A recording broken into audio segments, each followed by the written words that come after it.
Ganyan po kayo natulog, Mami Tu? Sabi mo, ipikit ko ang mata ko.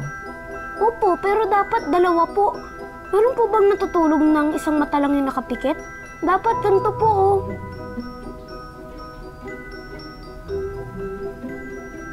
Hindi kami natutulog sa amin.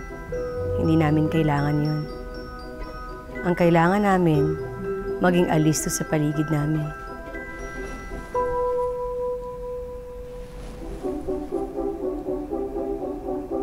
Ang galing, Mami Tu. Paano yun?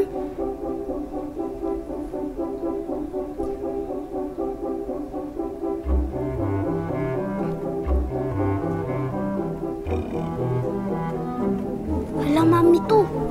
Nagutom na po kayo? Di bale, magdadala po ako ng food dito. Promise.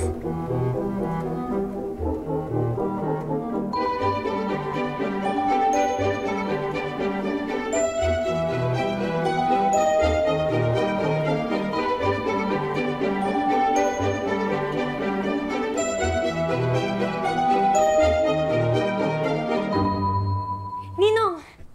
Okay. May na-download akong app at ini-scan niya lang yung isang object tapos kaya niya na ma-identify kung anong mga materials ang composition ng object.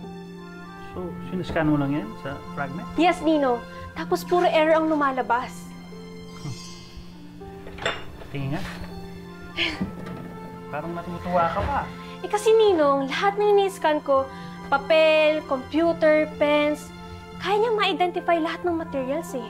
Pero itong fragment natin, hindi talaga eh, kahit ilang ulit kong itry. Which means, baka nga, hindi ito galing dito sa Earth, kundi sa outer space. Tingin nga. Ito.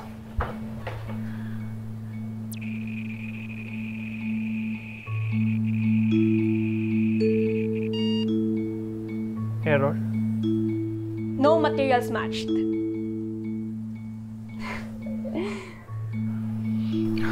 Basta ituloy mo lang yung pagre-research mo, ha?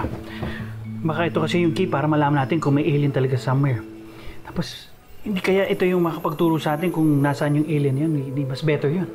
Yes, Ninong. Isingilin ko yung ginawa nila sa nanay ko.